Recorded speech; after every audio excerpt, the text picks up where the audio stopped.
단편문학의 백미로 꼽히는 메밀꽃 필 무렵을 쓴 가산 이효석 선생이 23년 만에 고향으로 돌아왔습니다. 평창 봉평에서 영원한 안식에 들어간 이효석 선생. 그날의 모습을 카메라에 담아봤습니다. 자전거 전시회, 재생 자전거 라이딩 등 자전거를 사랑하는 시민 크루, 자전거 좀 타는 사람들과 함께 춘천의 재밌는 자전거 문화를 즐겨봤습니다. 태권도와 사랑에 빠진 가족이 있습니다. 중학생 때 태권도를 시작해 선수 시절을 거친 후 지금은 태권도 관장으로 활약 중인 아빠 김원섭 씨.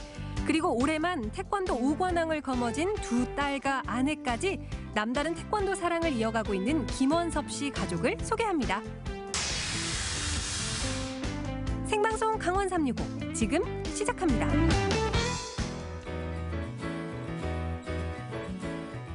안녕하세요. 11월 29일 월요일 생방송 강원 365 광명수입니다. 11월도 이제 이틀 남았습니다. 겨울의 문턱으로 성큼 다가가고 있는데요. 일교차가 크고 기온이 크게 떨어지는 이때는 면역력 관리가 참 중요하죠. 그중에서도 식습관 관리에 신경을 써야 하는데요.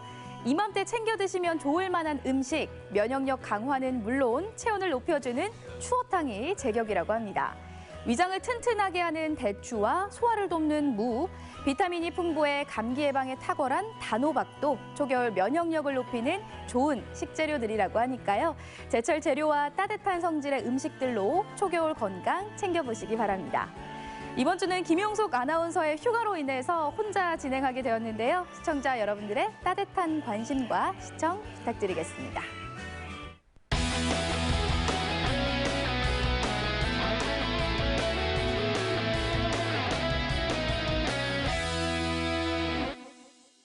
네, 오늘도 1시간 동안 생방송 강원 365에서는요. 시청자 소통 채널 활짝 열고 여러분들의 소중한 댓글과 메시지 기다리고 있습니다.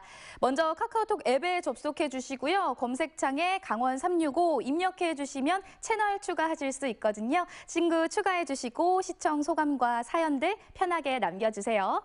그리고 생방송 강원 365는요. 유튜브로도 함께 하실 수 있습니다. 현재 실시간 라이브가 진행 중이니까요. 댓글로도 소통 많이 해주세요. 자, 그리고 오늘은 월요일이죠. 특별한 미션이 있는 날입니다. 겨울의 문턱인 11월 마지막 주 오늘은요. 초겨울로 삼행시 주제를 정해봤거든요. 초겨울로 삼행시 지어서 보내주시면요. 저희 오늘 한 분 선정해서 가정용 믹서기 보내드릴게요. 자, 그럼 첫 번째 소식 만나보도록 하겠습니다. 첫 소식은 평창으로 떠나볼 텐데요. 평창 하면 떠오르는 소설, 바로 메밀꽃 필 무렵이죠. 한국 단편 소설의 수작으로 손꼽히는 메밀꽃 필 무렵의 작가 이효석 선생의 묘소가 파주에 있었다는 사실 혹시 알고 계셨나요?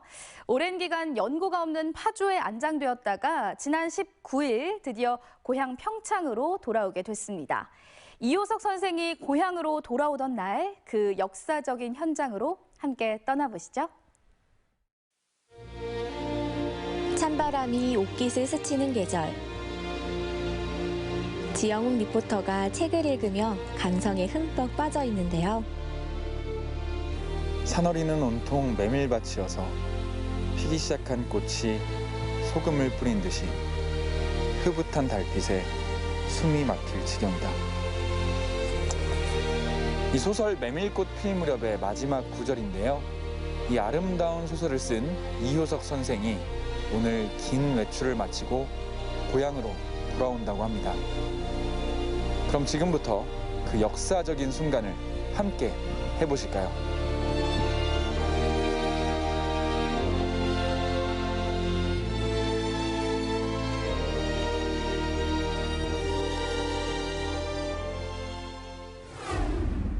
평창군 봉평면 창동리에 자리 잡은 이효석 문학관. 선생을 맞이하기 전에 이곳에 먼저 들른 이유가 있는데요. 육필 원고와 사진, 잡지, 초간본 등 다양한 자료들을 통해 선생의 삶과 작품 세계를 들여다볼 수 있는 공간이기 때문입니다. 이효석 선생에 대해 더 자세히 알고 싶어서 이효석 문학관을 찾아왔는데요. 이곳에 이효석 선생의 생애와 문학 세계를 살펴볼 수 있도록 잘 꾸며놨다고 합니다. 전시 공간 둘러보러 함께 가보실게요.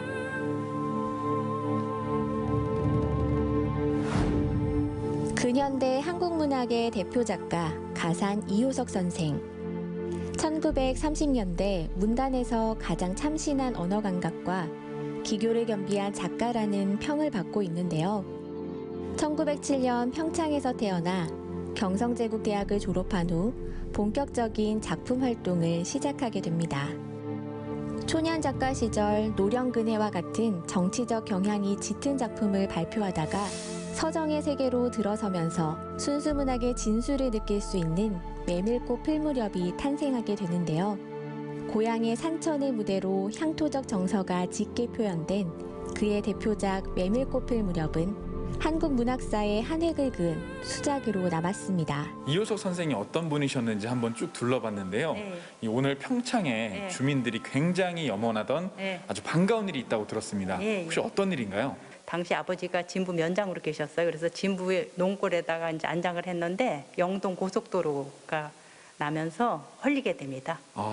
그래서 파주 동화경묘공원 연고가 없는 곳이죠. 네네. 그래 1998년에 그쪽으로 옮겨가시게 돼요. 오늘 드디어 23년 만에 오늘 이효석 선생님 부부 유택이 이곳 봉평으로 오게 됩니다. 고향으로 오시는 거죠. 메밀꽃 필 무렵을 비롯해 70여 편의 작품을 남긴 이효석 선생. 안타깝게도 한 시대를 풍미한 천재 작가의 생은 그리 길지 않았는데요. 1942년 36세의 젊은 나이로 평양에서 눈을 감은 뒤 평창군 진부면 하진부리 논골에 안장되었다가 영동고속도로 건설과 확장으로 논골에서 용평, 용평에서 다시 연고가 없는 파주로 옮겨지게 됩니다. 그렇게 고향을 떠난 지 23년이란 시간이 흘러 드디어 부부가 함께 돌아오게 된 건데요. 소설 메밀꽃 필 무렵을 배경으로 조성한 문학공간 효석 달빛 언덕에서 편안한 안식을 취하게 된 이효석 선생. 소설 속 장돌뱅이 허생원처럼 서울로 유학을 떠나면서 시작된 타향살이가 드디어 긴 마침표를 찍게 되었습니다. 자, 드디어 이효석 선생의 유해가 23년 만에 고향 평창으로 돌아와 이곳 생가 뒤편에 위치한 효석 달빛 언덕에 편안하게 자리하셨는데요. 지금 바로 만나뵈러 올라가 보도록 하겠습니다. 함께 가보시죠. 이효석 선생이 고향 평창으로 돌아오는 기쁜 날. 누구보다 오늘을 간절히 바라고 염원했던 주민들의 진심 어린 환영 속에 효석 달빛 언덕에서는 이전식이 진행 중인데요. 모든 것은 제자리에 있을 때 더 가치가 있고 아름답다는 얘기가 있죠. 오랜 세월이 흘러 비로소 제자리를 찾은 이효석 선생이 편안하게 안식을 취할 수 있도록 예를 다해 봉분을 쌓고 다지고 떼장을 입히고 정성을 다합니다. 23년 만에 고향으로 돌아오시기까지 과정이 순탄치만은 않았을 것 같은데 우리 추진위원장님으로서 어떤 계기로 이렇게 이장을 추진하시게 됐는지 또 어려운 점은 없으셨는지. 파주 동학경모공원에 제가 한번 간 적이 있었어요. 네. 가서 이제 이효석 선생님을 좀 뵙고 인사 좀 드리고 오려고 갔는데 뭐 너무 초라하다고 할까? 뭐 그런 걸 좀 받았습니다. 그래서 이건 아니다. 이건 우리 후세들한테도 이거 많은 잘못을 하고 있는 것 같다. 그 선생님의 그 문학적인 작품 세계를 이제 개성화하자. 그 뜻을 같이 했습니다. 유족분들하고. 그래서 이렇게 가산 선생님을 모시고 나니까 굉장히 가슴이 뭉클하고 뭐라 그럴까요? 좀 새롭네요, 감회가. 오늘 이 순간을 가장 바라고 기다렸던 사람. 이효석 선생의 장남 이우연 씨. 5살이 되던 해 이별한 탓에 단 한 장 남은 가족 사진이 아버지를 추억할 수 있는 유일한 소품이 되었지만 나이가 들수록 아버지에 대한 그리움은 더 짙어만 갑니다. 80이 훌쩍 넘은 아들에게 아버지 이효석 선생은 어떻게 기억되고 있을까요? 아버님의 전집을 출간을 하기 위해서 우리나라의 각 도서관을 다 다니면서 이제 그 필서를 하고 이러면서 이제 아버지를 알게 됐고 어머니도 알게 됐고 그런데 참 그러는 동안에 제발 좀 그 자식들의 이야기가 나왔으면 그런 바람이었었는데 한두 마디 하시고는 전혀 없어요. 거기에 대해서 상당히 그 부모님한테 그 아쉬운 그런 아픔이 있어요. 이제는 깊은 아쉬움도 아픔도 묻어둬야 할 시간. 유족과 지역 인사들이 참석한 가운데 이전식이 진행되는데요.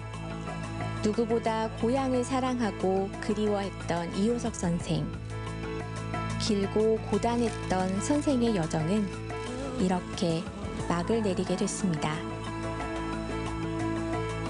지금 굉장히 이제 이효석 문화재단의 이사장님으로서 책임감이 막중하신 것 같은데 약간 이 순간만큼은 이제 이사장님으로서가 아니라 그냥 우리 아드님으로서 아버지가 옆에 계시다고 생각하시고 혹시 한 말씀 딱 하고 싶은 게 있다면 어떤 게 있을까요?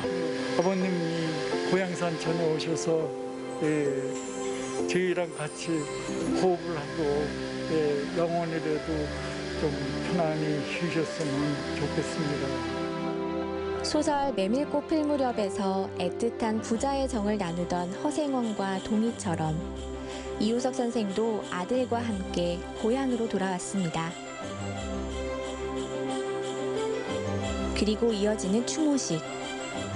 선생이 평창으로 돌아온 뜻깊은 날을 기념하는 행사가 마련됐는데요.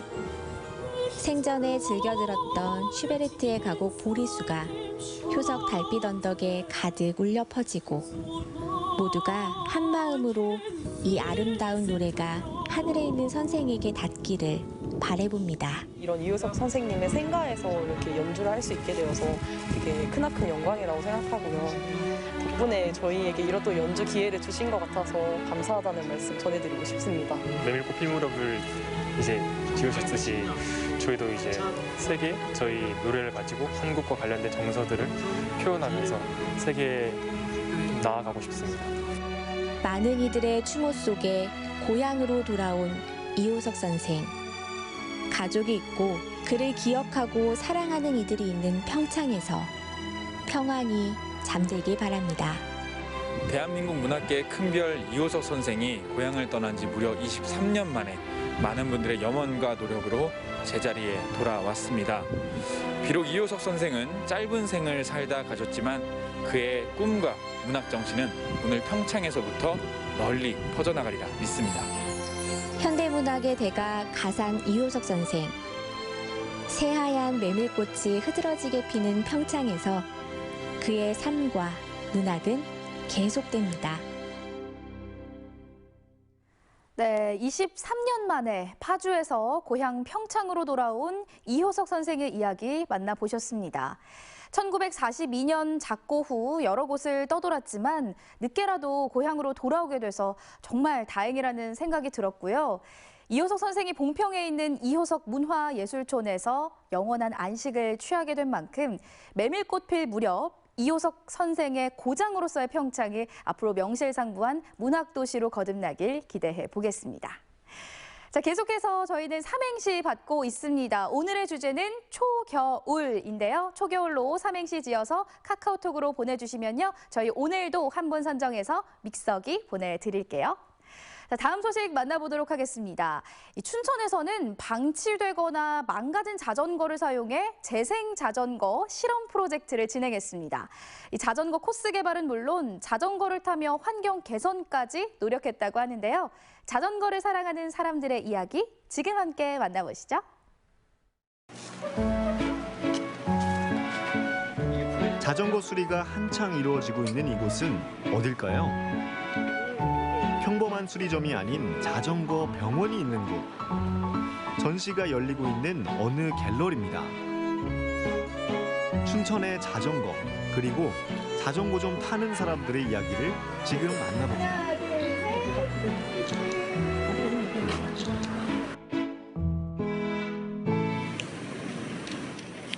자전거를 타고 하나둘 한 장소에 모이기 시작하는 사람들. 언뜻 봐도 자전거를 향한 사랑이 보이는 첫 번째 팀. 저희 물고기 자전거 팀은 잘 알지 못하는 자전거 길을 저희들이 개발해서 춘천 시민과 그다음에 춘천을 방문하는 분들에게 춘천의 자전거길을 소개하고 싶어서 만들어진 팀입니다. 체육교사 어형종 선생님이 멘토로 나선 물고기 자전거팀은 7명의 시민 크루가 함께하고 있습니다. 눈에 띄게 알록달록한 자전거들. 사실 이 자전거들은 헌 자전거의 색다른 변신인데요. 방치됐던 자전거를 고친 뒤 직접 타보며 안정성을 확인한다고 합니다. 그런데 도대체 이런 일은 왜 하는 걸까요? 이 프로젝트는 처음부터 끝까지 다 시민분들이 직접 기획을 하고 또 실행도 다 하는 프로젝트예요. 저희 춘천시가 이번 연도에 문화도시로 지정이 됐어요. 그래서 좀 일상에서 가까이 문화를 접할 수 있는 환경을 구축하는 것을 목표로 하고 있는데요. 자전거를 중심으로 해서 즐거운 도시 문화를 만들어 가자. 프로젝트들을 통해서 그런 좀 긍정적인 에너지가 계속 쌓이고 또 이게 도시 곳곳에 퍼져서 여기서 내려가서 오른쪽으로 올라가서 길을 건너서 오늘 라이딩은 춘천의 문화재를 주제로 한 코스입니다. 멘토님의 친절한 설명과 함께 춘천을 한 바퀴 크게 돌아보며 여행하는 기회까지. 참 알찬 프로젝트입니다. 물고기 자전거 화이팅! 재생 자전거 저희도 한번 타봐야겠죠? 함께 힘차게 달려보겠습니다.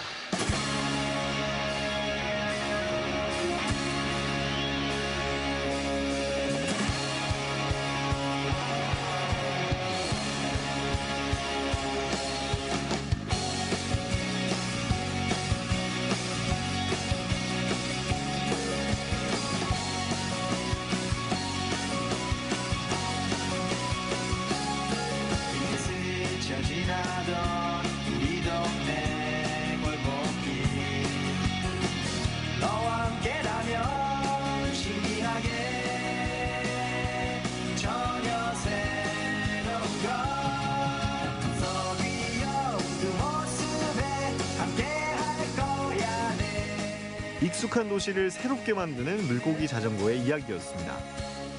이제 다른 팀의 활동도 한번 살펴볼까요?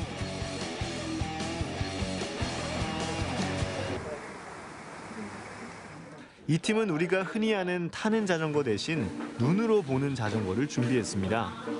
실크 스크린 작업으로 참여한 이재복 작가는 이미 활동 중인 기성 작가인데요. 그렇다면 시민 크루에는 어떤 꿈이 있었을까요? 문화활동이나 이런 것들을 시민들이 만들어 나가고 시민들이 그걸 또 다시 즐기고 그런 순환적인 그런 행위가 좀 이루어졌으면 좋겠다고 생각하거든요. 자전거를 타고 와서 쉽게 접하고 어렵지 않은 그런 전시회, 조금 쉬었다가 다시 자전거 타고 그냥 편하게 가시면 되는. 또 다른 작품을 선보이는 사진 작가들은 작품 활동이 처음인 시민 크루들입니다. 고덕규 작가는 자전거 수리 장인의 손을 소재로 삼았습니다.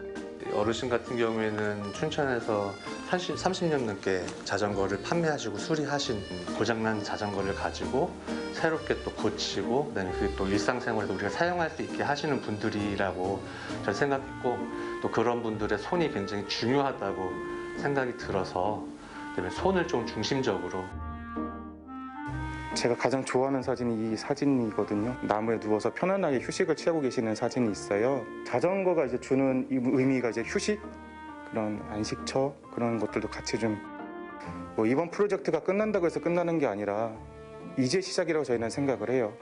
조금 더 조금씩 저희가 움직이면 아름다운 도시가 만들어지지 않을까 생각이 듭니다. 아름다운 도시를 만드는 열정. 이번엔 시민 크루뿐만이 아니라 일반인 참가자들이 함께하는 라이딩입니다. 신청자들이 자전거를 타고 하나 둘 모이기 시작했는데요. 이분 잘 따라하시면 되시고, 네 그리고 혹시 핫팩 못 받으신 분. 오늘 메가크루 팀이 준비한 행사는 따뜻한 햇살 아래 안전하고 즐겁게 자전거를 타는 시간입니다. 그런데 조금 더 특별한 점이 있는데요. 라이딩 도중 다양한 체험이 진행된다는 점입니다. 가장 먼저 배양토와 옥수수 전분을 반죽한 뒤 속에 씨앗을 넣어 송편 빚듯이 만드는 이것. 자전거를 탈 때 식물이 필요한 곳에 뿌릴 수 있는 씨앗 폭탄 만들기입니다. 네, 이제 뿌려진 씨앗들은 한 달에서 2달 정도의 사이를 가지고 완개하게 될 예정입니다. 자전거길을 푸르게 만들어줄 씨앗 폭탄을 챙기고 다시 자전거를 타고 달립니다. 힘들다면 여기 텐트에서 잠시 쉬어가세요. 소양강 뷰를 만끽할 수 있는 쉼터도 준비되어 있습니다. 쉼을 뒤로 하고 다시 자전거 길을 열심히 달려 만난 이곳. 이번에는 허기진 배를 달래줄 간식이 준비되어 있는 곳입니다. 모두 비건 레시피로 만들어졌다고 하는데요. 어떻게 이렇게 다양한 체험이 준비됐을까요? 처음에 기획을 했을 때는 이런 내용은 아니었어요. 좀 더 단조로운 내용이었고 문화 수업이 너무 마음에 들었었어요. 뭔가 자전거로 이런 것까지 할 수 있다고? 자전거로 뭐 음식도 만들고 막 식당도 하고 영화관도 하고 어떻게 이런 게 가능하지? 정말 상상을 뛰어넘는 멘토링을 받게 됐고 그래서 지금의 이런 좀 문화적인 형태가 많이 가미된 다른 분들도 또 행복하게 즐기시는 거 보니까 뿌듯하고 그렇습니다.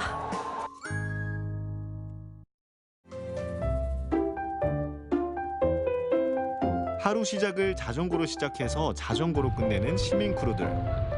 라이딩 코스를 마친 물고기 자전거 팀이 어두워진 길을 뒤로 하고 출발 지점으로 되돌아옵니다. 1시간이 조금 넘게 걸린 라이딩이었지만 물고기 자전거 크루들은 아직도 즐거워 보이는데요. 자전거 시민 크루로 달려본 소감 한번 들어봐야겠죠? 혼자 타는 것보다 여럿이 탈 때는 합동심을 기르고 훨씬 더 좋습니다. 크루 활동을 하면서 젊으신 분들하고 자전거 타니까 많이 배웠고요. 아주 너무 좋았습니다. 좋은 추억으로 드리겠습니다. 오늘도 춘천시를 밝게 비추는 자전거 불빛들. 밤이 지나고 아침이 밝으면 라이딩은 또다시 시작됩니다. 자전거 좀 타는 사람들, 시민 크루들의 자전거 사랑을 진심으로 응원합니다. 사실 저도 자전거는 많이 타봤지만 자전거 전시회는 처음 보는 것 같거든요. 영상에서 보여드린 것 외에도 지난 27일에는 자전거 다큐 영화가 상영됐다고 하니까요. 정말 다양하고 이색적이죠. 춘천의 자전거를 사랑하는 크루분들의 열정, 앞으로도 강원 365가 함께 응원하도록 하겠습니다. 자, 춘천 소식 잘 만나봤고요. 생방송 강원 365, 저희는 잠시 후에 다시 찾아뵐게요.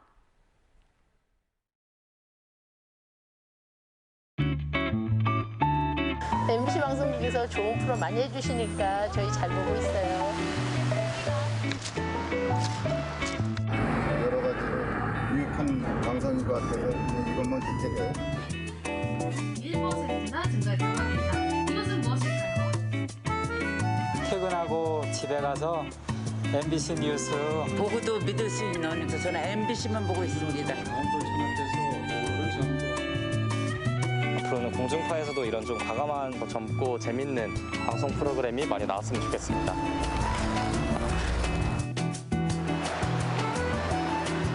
항상 감사하죠. 좋은 프로그램 많이 하고. 계속 정직하게 우리 춘천 시민의 최고 사랑받는 MBC가 됐으면 좋겠습니다. 화이팅! 춘천 MBC 화이팅!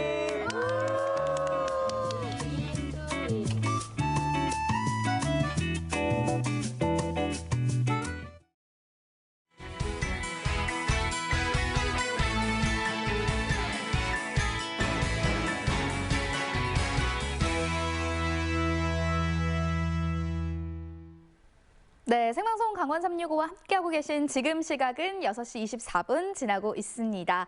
저희는 계속해서 실시간 소통 채널을 통해서 여러분들의 댓글과 메시지 기다리고 있습니다. 카카오톡에서 강원 365 검색하셔서 친구 추가하시고요. 시청 소감과 사연 편하게 남겨주시고요. 유튜브 실시간 스트리밍도 진행 중입니다. 시청하시면서 남기고 싶은 말씀 있으시면 함께 남겨주세요. 그리고 삼행시 미션도 계속되고 있습니다. 오늘 주제는 초겨울인데요. 초겨울로 삼행시 지어서 카카오톡을 통해서 보내주시면 오늘도 한 분 선정해서 가정용 믹서기 보내드릴게요. 다음 소식 만나보도록 하겠습니다. 전국은 지금 오늘은 포항으로 가볼 텐데요. 이 위드 코로나 시대를 맞이하면서 그동안 잠자고 있었던 이 각종 행사들이 기지개를 펴고 있습니다. 2년 만에 열리는 포항국제 불빛축제도 그중 하나인데요. 포항 바다의 밤하늘을 화려하게 수놓은 불빛의 향연, 지금부터 함께 감상해 보시죠.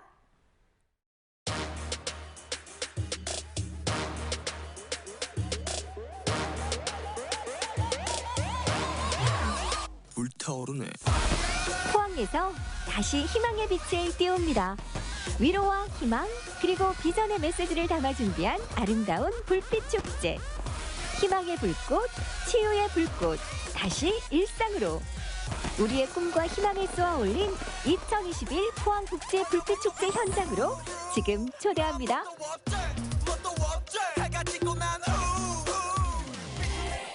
해가 지기 시작한 영일대 해수욕장. 코로나로 인해 2년 만에 열리는 불빛축제의 현장인데요.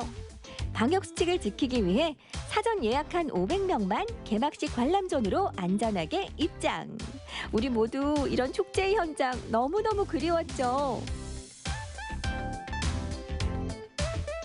네, 너무 좋아요. 이 밖에 나오고 날씨도 좋고 아들하고 나오니까 더 너무너무 좋으네요. 아이들 때문에 코로나 시국이어서 많이 못 다녔거든요. 많이 못 다녔는데 오래간만에 이렇게 가족들끼리 맛있는 것도 먹고 사진도 찍고 하다 보니까 너무너무 좋은 것 같아요.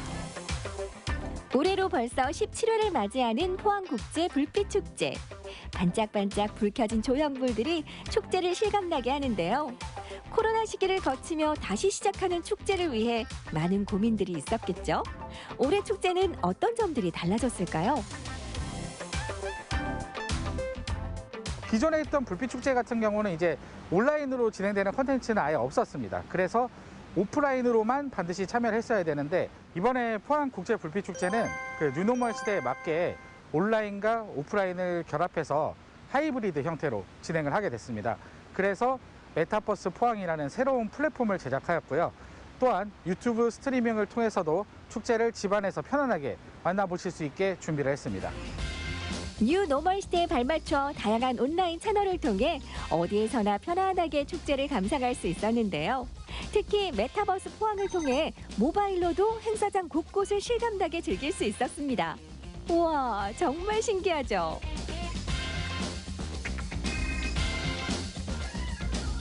메타버스 포항은 저희가 이번에 새로 구축한 플랫폼인데 메타버스 포항이라는 가상의 플랫폼에 본인의 아바타 3D 캐릭터를 생성해서 영일대 해수욕장을 기반으로 한 축제장을 접속해 보실 수 있습니다. 그 안에서 스페이스 워크, 상생의 손 등 다양한 포항의 랜드마크들을 만나보실 수 있고요. 포항에서 팔고 있는 다양한 마켓들도 만나보실 수가 있습니다. 그뿐 아니라 현장에서 폭죽을 재료를 모아서 직접 쏴보실 수도 있습니다. 쉽게 풀어서 얘기하자면 가상의 공간에서 이 축제를 즐길 수 있도록 그렇게 만들어 놨습니다. 한편 실제 현장에서는 어느새 어둠이 내려앉고 온라인과 연계한 다양한 행사가 펼쳐졌는데요. 모두가 설레는 마음으로 본격적인 불빛 축제를 기다리고 있습니다. 2021 포항국제 불빛축제 개막식을 시작하겠습니다. 올해 불빛 축제의 또 한 가지 특징, 깜빡깜빡 저 작은 불빛 보이시나요? 저 드론을 활용한 불빛쇼가 예정되어 있다고요. 올해 포항국제불빛축제에서 최초로 선보이는 불꽃 드론쇼는 300여 대의 드론에 불꽃을 달아서 드론의 단순한 라이트쇼의 빛뿐만 LED 빛뿐만 아니라 불꽃을 포함한 연출을 진행하게 됩니다. 이 진행 내용에는 저희가 앞으로 코로나의 지금 힘든 일상을 벗어나서 다시 희망찬 일상으로 돌아가자는 내용을 담고 있습니다.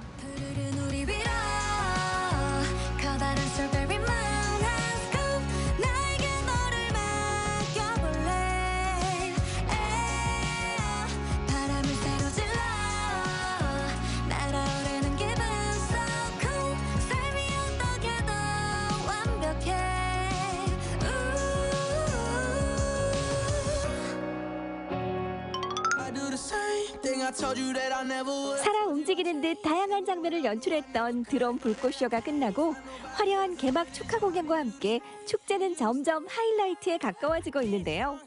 어떤 불꽃이 밤하늘을 수놓게 될까요? 여러분 큰 박수와 함께 밤하늘을 수놓은 불꽃쇼 지금부터 함께 보시죠. 박수 부탁드리겠습니다. 마침내 시작된 2021 포항국제 불빛축제의 하이라이트 불꽃쇼의 아름다운 순간들을 함께 감상하실까요?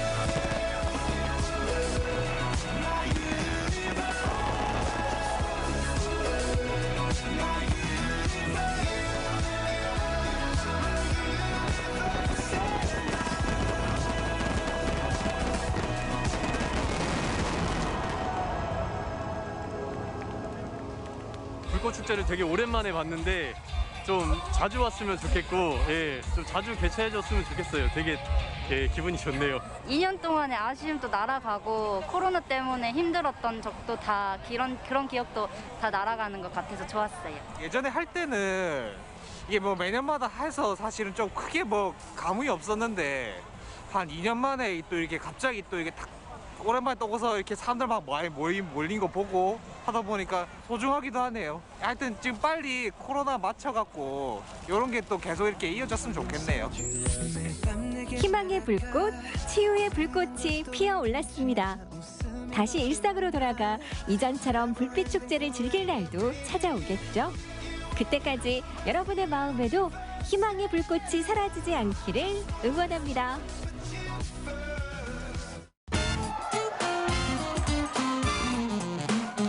우리 아들 혜이랑 웅진아, 날씨가 추워지는데 군 복무 많이 힘들 거야. 엄마가 이번에 휴가 나왔을 때 같이 오래 못 있어서 너무 미안하고 다음에는 함께 산에도 같이 오자. 사랑한다. 강원 도민의 365일 강원 365가 함께합니다. 언제나 강원 도민과 365일 함께하는 강원 365입니다. 네, 처음 만난 누군가와 같은 취미를 갖고 있다면 어떨까요? 아무래도 공통 관심사가 있으면 대화부터 잘 통하지 않을까 싶은데요. 그런데 그 상대가 바로 가족이라면 말 그대로 금상첨화겠죠. 오늘은 같은 취미를 즐기고 있는 유쾌하고 건강한 가족의 이야기입니다. 강릉으로 함께 떠나보시죠. 아닌 밤중에 홍두깨라더니 아니죠. 훤한 대낮에 웬 품새 자랑일까요? 오늘은 우리나라 전통 무술인 태권도와 사랑에 빠진 분들을 만나러 왔습니다. 저도 대한민국 국민으로서 태권도 사랑만큼은 빠지지가 않는데요. 과연 어떤 분들이 기다리고 있을지 지금부터 저와 함께 만나러 가보시죠. 오늘은 태권도 가족을 만나러 갑니다. 태권도에 대한 애정이 넘치는 분들 지금 만나러 왔습니다. 관장님 안녕하세요. 안녕하세요. 네. 관장님 태권도를 정말 엄청 사랑하신다고 들었는데 이 태권도와의 인연은 언제부터셨나요? 제가 중학교 때부터 시작해서 지금 한 30년 정도 한 것 같습니다. 30년이면 거의 제 인생만큼 비슷하게 하셨는데 그럼 관장이 되신 지는 얼마나 되신 거예요? 제가 14년 정도 됐습니다. 야, 그럼 14년 동안 정말 많은 제자들을 배출하셨을 거고 또 그 키워내셨을 텐데 이 태권도의 매력이 뭔가요? 먼저 가장 기본적인 인성교육, 그다음에 체력 단련, 그다음에 겨루기를 할 수 있는 뭐 체력 증진 같은 것도 좋고요. 뭐 다 좋습니다. 전신 운동이라 더더욱 좋은 것 같습니다. 좋습니다. 근데 제가 어쨌든 오늘 태권도에 대한 이 사랑을 확인하러 온 건데 이건 어떻게 확인할 수 있을까요? 좀 이따 보시죠. 어떤 모습이 펼쳐질지 기대가 되는데요. 한번 보시도록 하죠. 오늘은 오후 5시 반부터 1시간 동안 초등부 여학생들의 경기가 있는 날. 일단 가볍게 몸부터 푸는데요. 그런데 호준 씨가 왜 안 보이죠? 태권도의 꽃하면 역시 겨루기 아니겠습니까? 그래서 제가 옷을 쫙 갈아입고 나왔는데 흰띠가 이게 이게 왜 흰띠를 주셨는지 모르겠어요.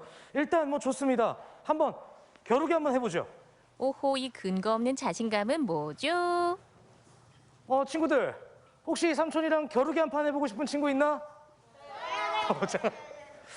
이 친구들이 나를 아주 우습게 봤는데. 좋아. 한 명만 나와봐. 한 명만. 제일 자신 있는 친구.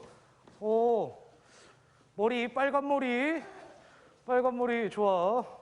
관장님. 네. 이 친구가 저랑 겨루기를 하겠다고 나왔는데 실력이 어느 정도예요? 전국 1등 정도 됩니다. 에이, 설마. 그러면 뭐 발차기 같은 거 한번 볼 수 있나요? 그럼 한번 밑을 잡아보시면 좋을 것 같습니다. 제가요? 네. 뭐 잡아보죠, 뭐 까짓 거 뭐. 참. 제발 누가 좀 말려줘요. 얼마나 아프겠어. 들어와. 응, 들어와. 괜찮아, 들어와. 호준 씨, 괜찮아요? 많이 놀랐죠?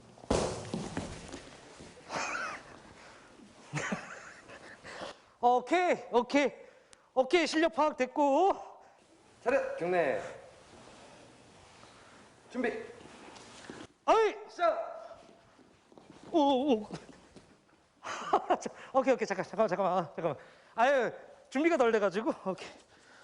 단 2번의 금빛 발차기만 해.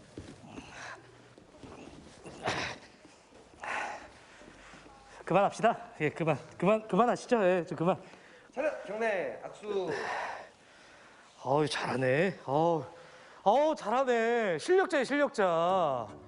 얼마 전 열린 전국 소년체육대회 초등부 라이트 미들급에서 1위를 차지한 리언이는 강원 어린이 태권왕 1위에 전국 어린이 태권왕 3위까지 올해만 5개의 상을 휩쓸었습니다. 네, 김리언 선수는 태권도 언제부터 했어요?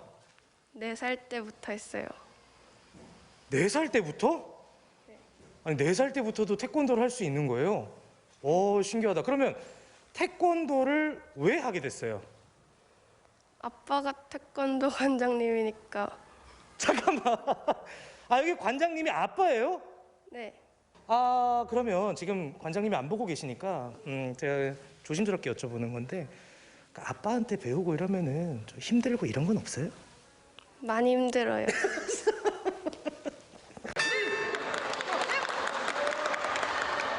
지난 9월 말 태백에서 열린 전국 소년체육대회에 참가해 강력한 우승 후보였던 서울 이수초 김세린 선수를 꺾고 1위를 차지한 비결 역시 그동안 아빠와 꾸준히 해왔던 연습 덕분인 건 부인할 수 없습니다. 아니, 그렇게 큰 대회 나가고 이러면 떨리지 않아요? 많이 떨려요. 대회가 떨려요? 지금 인터뷰가 떨려요? 지금 인터뷰가.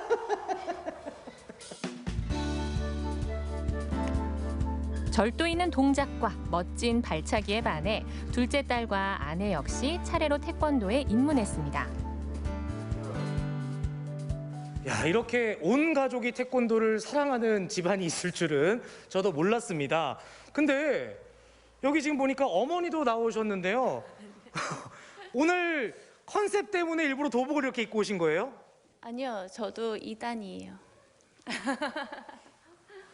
아니, 이 집 대체 뭐야? 이야, 아니 그러면 언제부터 운동하신 거예요? 저도 둘째 딸이랑 같이 시작했는데 살이 너무 많이 쪄가지고 이제 다이어트 겸 건강도 좋아질 겸 이렇게 해서 시작하게 됐습니다. 정말 대단하십니다. 근데 이렇게 온 가족이 태권도를 하면 좋은 점이 뭐가 있나요? 뭐 어려울 때나 힘들 때 뭐 도와줄 수 있고 뭐 이해해 줄 수 있고 또 뭐 공감대가 있으니까 같이 뭐 얘기도 많이 하고 서로 이해를 많이 해주는 것 같아요. 4살에 운동을 시작한 둘째 시윤이가 요즘 언니의 실력을 바짝 추격 중인데요. 그럼 우리 시윤이도 언니처럼 나중에 태권도 국가대표 선수가 되고 싶어요? 학교에서는 그런데 집에서는 거의 뭐 연예인이나 그런 거 되려고요. 학교나 이런 쪽에서는 태권도 선수가 되라는 압박을 받고 있지만 본인은 연예인이 되고 싶은 우리 시윤이.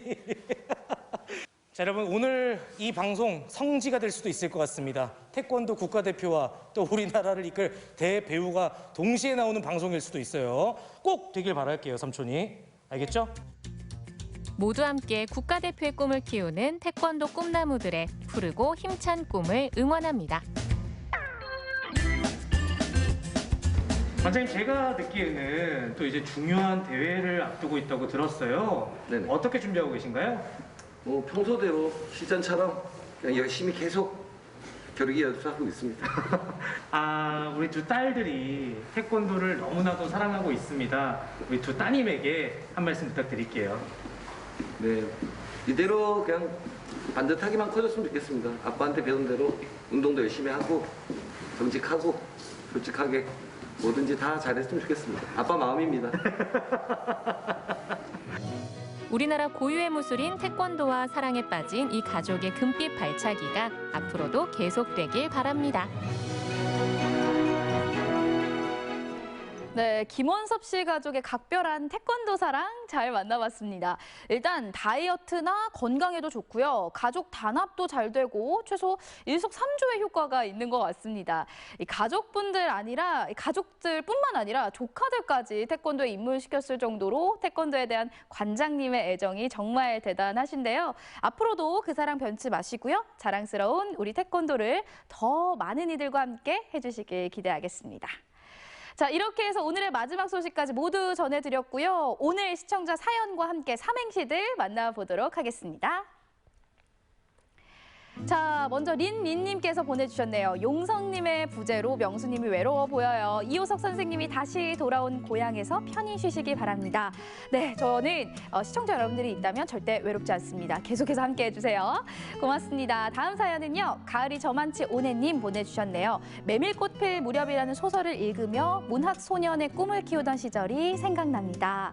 네, 사연 보시면서 그때 시절을 떠올리셨던 문학소년이셨는지 소녀셨는지 모르겠네요. 감사합니다. 자, 그리고 김지우님께서 보내주셨습니다. 여기에 우리 태권도 나온다. 우리 태권도. 우리 태권도가 우리의 태권도를 말씀하시는 거겠죠? 감사합니다. 자, 그리고 이제부터 삼행시 오늘 초겨울로 받아봤는데요. 제가 쭉 읽어드릴게요. 나는 나님, 초보운전으로 겨우겨우 달려간 친정에선 울 엄마가 버선발로 반겨주시며 저를 꽉 안아주셔서 눈시울이 붉어졌다. 엄마 사랑합니다. 라고 보내주셨습니다. 고맙습니다. 자, 그리고 권휘님께서도 보내주셨네요. 초심 놓지 말고 명수 아나운서 긴장 풀어지면 안 돼요. 네, 긴장 안 풀겠습니다. 겨우로 꺼내세요. 울지 마세요. 명수 아나운서, 용석 아나운서는 어디선가 보고 있을 거예요. 이렇게 해주셨는데 용석 아나운서 어디서 보고 계신가요? 사연 보내주세요. 자, 그리고 5959님께서 보내주셨네요. 초보 엄마라서 겨울이 되니 울 아기 감기 걸릴까 봐 밖에도 못 나가서 미안. 그래도 많이 사랑한다 영준아 하고 와, 영준이에게 사랑의 메시지 삼행시 보내주셨네요. 감사합니다. 자, 그리고 밥카페라님께서 보내주셨네요. 초록색 많이 보면 시력 좋아지는데 겨울에는 초록초록한 들판이 없다고 울 남편은 초록색 술병들만 잔뜩 사오네 라고 해주셨는데 어떤 술병인지 살짝 알 것 같으면서도 네, 건강에 좋은 음료 많이 드세요. 자, 그리고 쉼표님께서 보내주셨네요. 초라한 모습의 할아버지께서 겨울 리어카를 끌고 가십니다. 울음이 나오는 순간 몇만 원 드리고 돌아섭니다. 라는 따뜻한 삼행시까지 보내주셨네요. 감사합니다. 자, 그리고 은혜님께서 보내주셨습니다. 초조한 겨울 겨드랑이가 시린 매서운 겨울 울렁이는 이 마음을 겨울이 가기 전엔 꼭 전해야지. 하트 이렇게 보내주셨네요. 감사합니다. 자, 그리고 장지영님 초겨울 겨드랑이 시린 계절 울엄마 품 같은 따뜻한 붕어빵과 군 고구마가 생각이 난다. 저도 생각나네요. 예, 겨울엔 먹어야죠. 붕어빵과 군 고구마. 감사합니다. 토끼처럼 깡총깡총님 초보 운전하는 그때가 생각이 난다. 겨드랑이에서 땀이 나도록 전진만 했는데 울 신랑 만나서 이제는 초보 운전 탈출.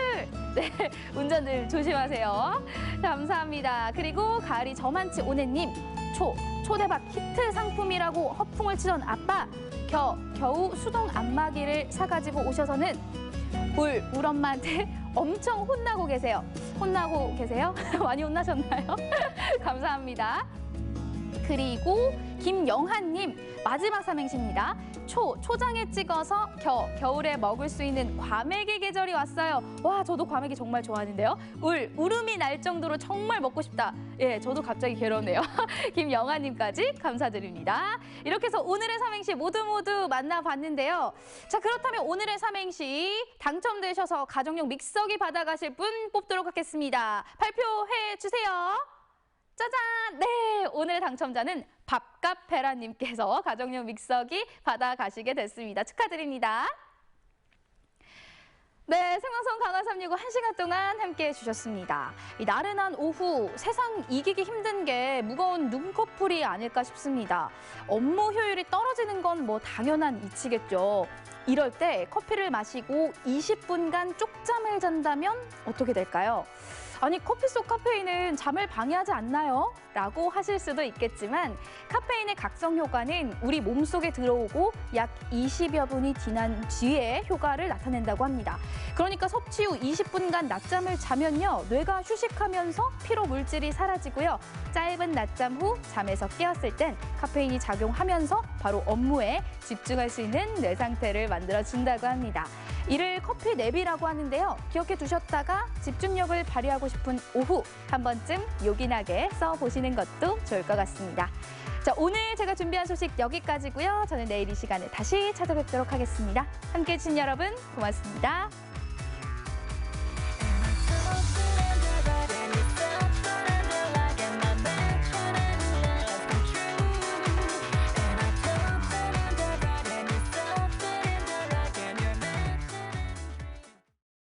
이 프로그램에 참여해주신 분들께는 주식회사 한일전기에서 가정용 전자제품을 드립니다.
지금 가볼 곳은 우리가 평소에 자주 먹는 음식인데 그걸 튀겼다고 합니다.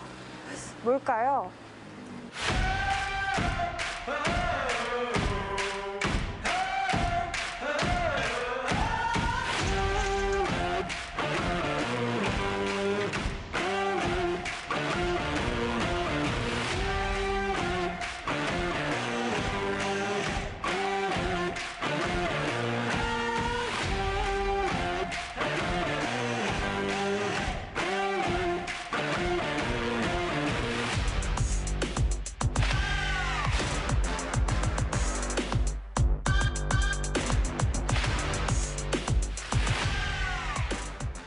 저희가 흔히 보는 그 할아버지 치킨 아니고 튀김 족발이라고 합니다.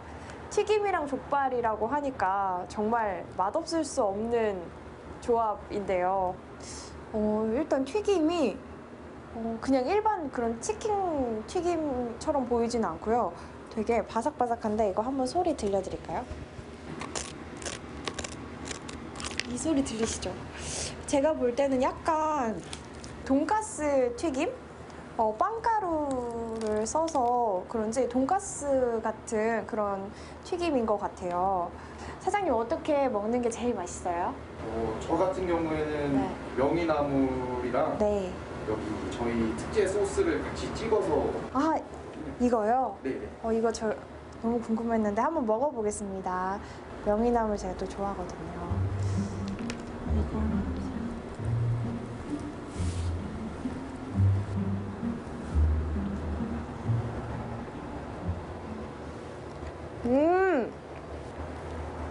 일단 엄청 야들야들하고요. 엄청 부드러워요. 저희 명이 말고 이 소스만으로 한 번만 다시 먹어볼게요.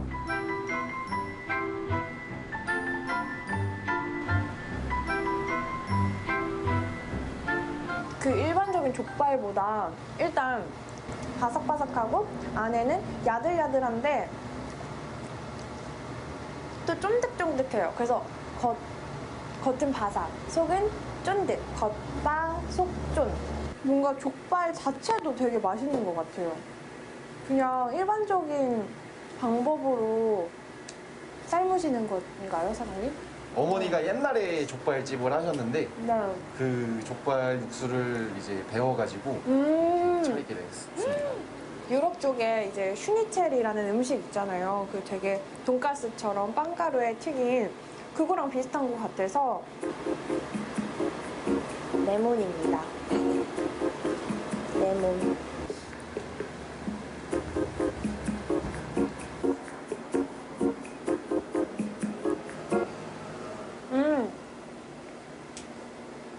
나 조금 이제 배부른데 느끼한 것 같은데 하면 레몬을 싹 뿌려주면 이 산뜻한 뭐지? 하면서 다시 새로 먹는 느낌, 다시 시작하는 느낌. 이걸 드실 수 있어요.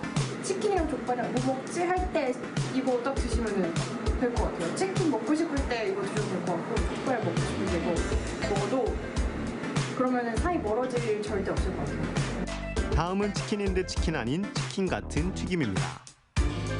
안녕하세요.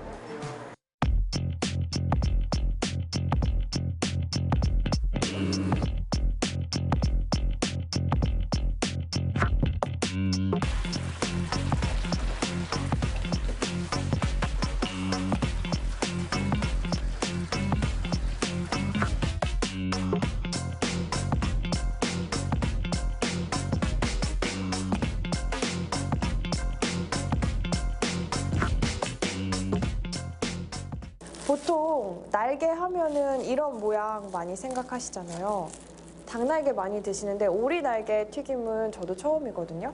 이렇게 보시면 뭔가 닭다리 같기도 한데 사탕처럼 생겼죠. 일단 향기는 일반 치킨이랑 똑같은 냄새가 나요.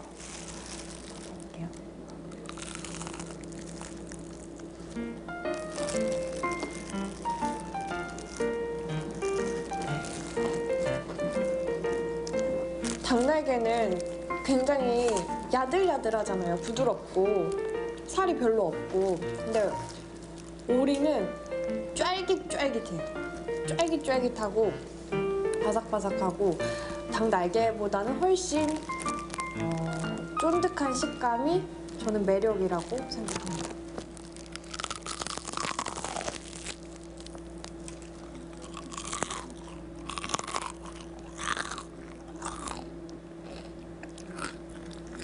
저는 먹으면서 닭날개는 뼈가 2개잖아요. 근데 이거는 이제 하나로? 어떻게 원래 이렇게 하나예요. 다리처럼, 닭다리처럼. 아, 원래 우리 뼈가. 그 날개 쪽이 날개뼈가. 날개라서 날개 하나인데 쌓여져 있는 거를 작업을 해서 다 이게 하나만 남기시는 거예요? 네, 그 뼈 하나만 남기고 살을 위로 이렇게 다 올린 거예요. 사탕물이나 막대 사탕물이나 그렇게 만들어 놓은 거예요, 저희가. 네.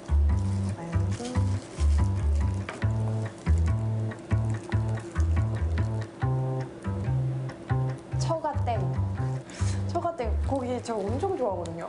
너무 달지도 않고 맵지도 않고 딱 적당해요. 제가 진짜 턱 관절이 조금 안 좋은데 제가 먹기에 어렵지 않았어요. 그리고 이게 따뜻했을 때는 편했는데 보통 음식이 식으면서 딱 딱딱해지는 경우가 많잖아요. 근데 전혀 오히려 더 부드러워진 기분이에요. 오늘 족발 튀김부터 해서 이렇게 오리 날개 튀김까지 너무 특색 있고 매력 있는 튀김들 맛볼 수 있어서 좋았었던 것 같아요. 여러분들도 한번 오셔가지고 꼭 먹어보셨으면 좋겠습니다. 꼭 먹어보세요.